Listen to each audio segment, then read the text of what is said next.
आज इस वीडियो में मैं आपको बताने वाला हूं 3 hacks for qualifying the contractors, जिससे पहले कि आप उनके साथ निगोशिएशन शुरू करें अपने कंस्ट्रक्शन प्रोजेक्ट के लिए। हाय, मेरा नाम है अभिनव भारद्वाज और मैं चेयर कर रहा हूं proud to build construction community को, जो स्टेक होल्डर्स को हेल्प करती है in building the buildings beautifully. और प्राउड टू बिल्ड कम्युनिटी में हम मेंबर्स जो उसकी मेंबरशिप लेते हैं उनके साथ में रिकॉर्डिंग शेयर करते हैं प्रथम सीरीज की। उन वीडियो सीरीज को देखकर we have the question and answers, and there I have a question from the manager who saw that series and he asked me कि अभिनव, जो एक सेशन था जिसमें हमने कॉन्ट्रैक्टर के बारे में डिस्कशन करा था कि कॉन्ट्रैक्टर को क्वालिफाई करना चाहिए, वो प्रैक्टिकली कैसे करें। तो आज मैं आपको वो 3 हैक देने वाला हूं जिसकी वजह से आप एनी टाइम कॉन्ट्रैक्टर्स को क्वालिफाई कर सकते हैं अपने प्रोजेक्ट्स पे। सबसे पहला जो तरीका है कॉन्ट्रैक्टर को क्वालिफाई करने का, वो समझना है उसके पास्ट एक्सपीरियंस को लेकर के। और यहां पे मैं आपको एक ट्रिक भी बताने वाला हूं, एक थोड़ा सा रिवोल्यूशनरी कॉन्सेप्ट भी समझाने वाला हूं। So number 1, let's go get into the right way of doing it, कि हमें कॉन्ट्रैक्टर्स को क्या करना होता है, प्री क्वालिफाई करना होता है ऑन पैरामीटर्स। प्री क्वालिफाई आप किन किन चीजों पे करेंगे उनको? Pre qualify you can do it in region. क्या उसने आपके रीजन में जहां आप कंस्ट्रक्शन कर रहे हैं वहां पर पहले कभी काम करा हुआ है क्या? Second, size. आप जिस साइज की कंस्ट्रक्शन कर रहे हैं क्या उसने पास्ट में उस टाइप की कंस्ट्रक्शंस करी हुई है, एग्जीक्यूट करा हुआ है, ताकि वो आपके प्रोजेक्ट भी एग्जीक्यूट कर सके, उस अमाउंट का फंडिंग हो, और बहुत सारी चीजें इससे कवर हो जाती हैं। Number 3 is the nature. अगर आप एक होटल बना रहे हैं तो क्या पास्ट में उसने कुछ होटल्स बनाए हुए हैं, स्कूल बनाए हुए हैं, हॉस्पिटल्स बनाए हुए हैं, उस तरह का कुछ काम कर रखा है? So that is the 3 things that you have to check when you want to pre qualify any contractor. तो अगर आपके पास कोई सिस्टम भी नहीं है, just have these 3 pre-qualification and you will have a right person to work on to the project. Now there is a question which comes into the mind कि अगर हम सबको क्वालिफाई करेंगे, सभी लोगों को प्री क्वालिफाई करेंगे, तो हमारे प्रोजेक्ट्स पे या कॉन्ट्रैक्टर्स के पास एक खास का क्वेश्चन आता है कि वो तो फिर कभी काम शुरू ही नहीं कर पाएंगे। हर जगह से right way of doing is a qualification, तो हम तो हमेशा हट जाएंगे जो भी आदमी नया काम शुरू कर रहा होगा, right? I will tell you the secret how it happens. एक आप ही जब क्वालिफाई करते हैं क्राइटेरियाज को, then you check how the company is doing. We are talking about a company, but when you are engaging an individual, so इसके साथ में if you think the business owner is going to spend time himself by standing on to the project, तो शायद आप इन चीजों को overlook कर सकते हैं और आपको एज एन इंडिविजुअल देखना पड़ेगा हाउ इज द एंटरप्रेन्योर जो कंस्ट्रक्शन करने वाला है। And then slowly once he complete a small size project, तो आगे से वो क्वालिफिकेशन में ही आगे बढ़ेगा कि अगर उन्होंने मान लो 1 करोड़ की कंस्ट्रक्शन आपने इस तरीके से दी, तो slowly how he is doing कि अगले प्रोजेक्ट पर 1-1 करोड़ के 5 प्रोजेक्ट्स करके वो 5 करोड़ का कर सकता है, 5-5-5 करके 25 करोड़, 25-25 करके 125 crore. And that is the way an entrepreneur be there into the journey, while we have to maintain the integrity of the system कि without pre-qualification we should not give the work. So give pre-qualify or check this for the smaller size project, right? And that way you will have a qualified contractor working on your project. Now let's talk about the second way of qualifying the contractors. जब आप almost काम देने की verge पर हो या आगे चलते हैं हम लोग, then we have to check the second thing, that is the credibility. अब credibility आप कैसे चेक करते हो?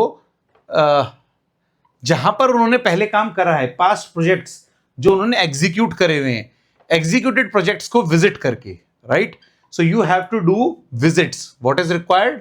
Visit. And second is the testimonials, right? So these are the 2 things which are required कि उन्होंने जहां पर भी पास्ट में काम करा है, गो देयर, विजिट इट। काम देने से पहले पक्के से विजिट कर लेना, उनका ऑफिस में विजिट कर लेना। That opens up lot of things. आपको पता चलेगा एनवायरनमेंट कैसे है, लोग हंसते रहते हैं, अच्छे से काम करते हैं, परेशान हैं, भाग रहे हैं, and where they actually land up when they are doing the work, right? Visit their office, visit their site before giving the work. Second thing, connect with the people जहां पर उन्होंने काम करा है, here what they say about this person, काम देने से पहले। That is the second powerful thing. तो अगर आप पहले इनको क्वालिफाई करते हैं, काम देने से पहले क्वालिफाई करते हैं, you end up reaching to the right spot for giving the works. Now I will tell you the third thing, the third hack ये वाला हैक सब लोग मतलब काफी लोग मिस कर जाते हैं and then they have a troubled situation. What is this third hack? The third hack is to check the process and systems, right? अब जब हम काम देते हैं, हम टीम की बात तो करते हैं, कितना एक्सपीरियंस है, जो उन्होंने काम करा हुआ है, हम ये भी चेक करते हैं उन्होंने पास्ट में कैसा काम करा हुआ है. But what we are suppose to ask, what are the process and systems that their company follow when they are delivering the project. उनकी क्या चेकलिस्ट है, क्या क्वालिटी चेकलिस्ट है, क्या मेथड स्टेटमेंट्स हैं, किस फ्लो में वो काम करते हैं, नया प्रोजेक्ट आता है तो कैसे हैंडल करते हैं. We have to understand those things if we are giving work to a company. अगर आप इंडिविजुअल को दे रहे हैं तो आप इस चीज को ओवरलुक कर सकते हैं. बट व्हेन यू से a company, company is an identity where the processes are laid down, people are working with the systems, so you have to see their systems, you have to see their process, and once you look onto that aspect you realize yes, they have certain way of doing the project. कि नया project आता है तो what process do they follow by which they deliver the project, and there you have to check three areas. Number one, what happens at the onboarding, यानी नया project आएगा तो वो लोग क्या करेंगे. Second is the regular exercise, जब project चल रहा होगा रेगुलरली तब क्या हो रहा होगा. एंड थर्ड, जब वो प्रोजेक्ट हैंड ओवर में होगा, what are the processes they have defined for doing these things. When you ask questions in these three areas, you end up having a company which is having the processes and they can do it. मैं laid down process की बात नहीं कर रहा हूं, I'm just asking how they will do.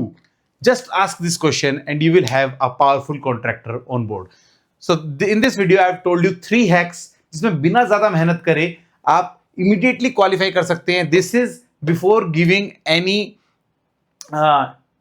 invite to any bidder, ये आप qualify कर सकते हो. This third point you can during the negotiation उनके साथ बात कर सकते हो. And second point, work award करने से पहले 100% करना, and then you will have a contractor who will be performing contractor and you will not have the problem.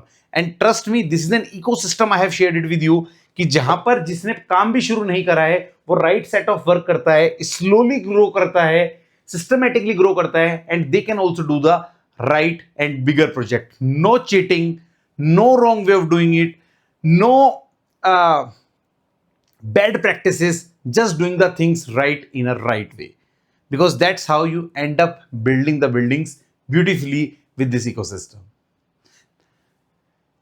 Now if any one of you want to join the Proud to Build community, the link is there in the description. You can explore it, and we have a free version that is a pratham version of the community that also you can join and explore it. But my request to all of you, please learn, empower yourself, and make sure that you are building the buildings beautifully, and share this video with your friends who are in the construction industry and doing the construction of the buildings. See you there in my next video. Thank you for watching it.